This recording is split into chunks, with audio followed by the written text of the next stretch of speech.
Assalamualaikum warahmatullahi wabarakatuh. Perkenalkan, nama saya Stefania Kaputri dengan NIM 2130111129. Baiklah, di sini saya akan membacakan materi landasan dan prinsip pembelajaran tematik.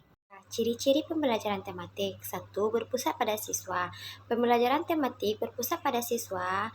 Hal ini sesuai dengan pendekatan belajar modern yang lebih banyak menempatkan siswa sebagai subjek belajar, sedangkan guru lebih banyak berperan sebagai fasilitator, yaitu memberikan kemudahan-kemudahan kepada siswa untuk melakukan aktivitas belajar. 2. Memberikan pengalaman langsung. Pembelajaran tematik dapat memberikan pengalaman langsung kepada siswa. Dengan pengalaman langsung ini, siswa dihadapkan pada sesuatu yang nyata sebagai dasar untuk memahami hal-hal yang lebih abstrak. 3. Pemisahan mata pelajaran tidak begitu jelas. Dalam pembelajaran tematik, pemisahan antar mata pelajaran menjadi tidak begitu jelas. Fokus pembelajaran diarahkan kepada pembahasan tema-tema yang paling dekat berkaitan dengan kehidupan siswa. 4. Menyajikan konsep dari berbagai mata pelajaran. Pembelajaran tematik menyajikan konsep dari berbagai mata pelajaran dalam suatu proses pembelajaran. Siswa mampu memahami konsep-konsep tersebut secara utuh. 5. Bersifat fleksibel. Pembelajaran tematik bersifat luas, fleksibel, di mana guru dapat mengaitkan bahan ajar dari satu mata pelajaran dengan mata pelajaran yang lainnya, bahkan mengaitkannya dengan kehidupan siswa dan keadaan lingkungan di mana sekolah dan siswa berada. 6. Hasil pembelajaran sesuai dengan minat dan kebutuhan siswa. Siswa diberi kesempatan untuk mengoptimalkan potensi yang dimilikinya sesuai dengan minat dan kebutuhannya. B. Prinsip-prinsip pembelajaran tematik.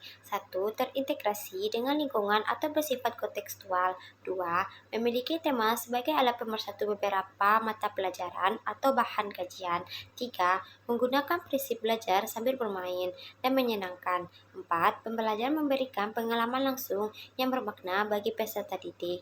5. Menanamkan konsep dari berbagai mata pelajaran atau bahan kajian dalam suatu proses pembelajaran tertentu.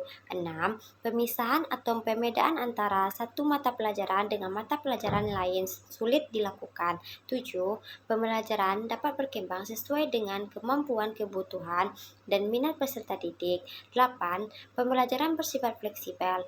9. Penggunaan variasi metode dalam pembelajaran. C. Kelebihan dan kelemahan pembelajaran tematik. 1.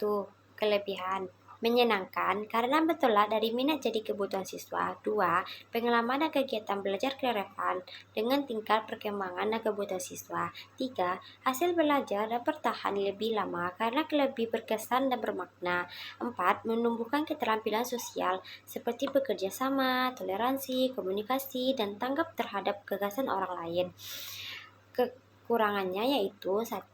Guru dituntut memiliki keterampilan yang tinggi. 2. Tidak setiap guru mampu mengintegrasikan kurikulum dengan konsep-konsep yang ada dalam mata pelajaran secara tepat. Implikasi pembelajaran tematik. 1. Implikasi bagi guru. Pembelajaran tematik memerlukan guru yang kreatif, baik dalam menyiapkan kegiatan atau pengalaman belajar bagi anak, juga dalam memilih kompetensi dari berbagai mata pelajaran dan mengaturnya, agar pembelajaran menjadi lebih bermakna, menarik, menyenangkan, dan utuh. 2. Implikasi bagi siswa. A. Siswa harus siap mengikuti kegiatan pembelajaran yang dalam pelaksanaannya dimungkinkan untuk bekerja baik secara individual, pasangan, kelompok kecil, ataupun klasikal. B. Siswa harus siap mengikuti kegiatan pembelajaran yang bervariasi secara aktif, misalnya melakukan diskusi kelompok, mengadakan penelitian sederhana, dan pemecahan masalah. 3. Implikasi terhadap sarana, prasarana, sumber belajar, dan media.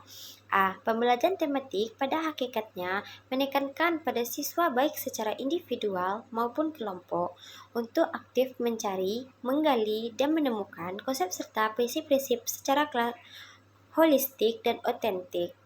B.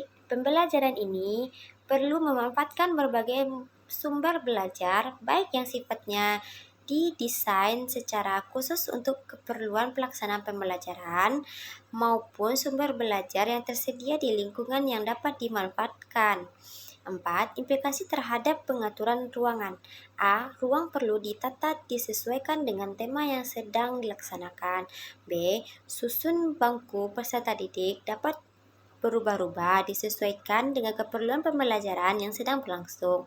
C. Peserta didik tidak selalu duduk di kursi, tetapi dapat duduk di tikar atau di karpet. D. Kegiatan hendaknya bervariasi dan dapat dilaksanakan baik di dalam kelas maupun di luar kelas. 5. Implikasi terhadap pemilihan metode.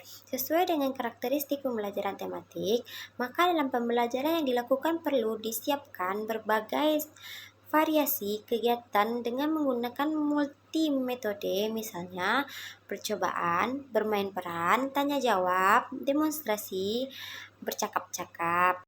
Landasan pembelajaran tematik. 1. Landasan filosofis.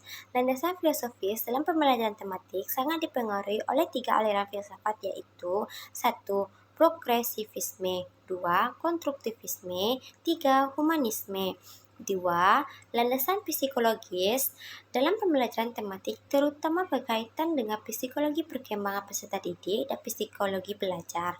3. Landasan yuridis dalam pembelajaran tematik berkaitan dengan berbagai kebijakan atau peraturan yang mendukung pelaksanaan pembelajaran tematik di sekolah dasar.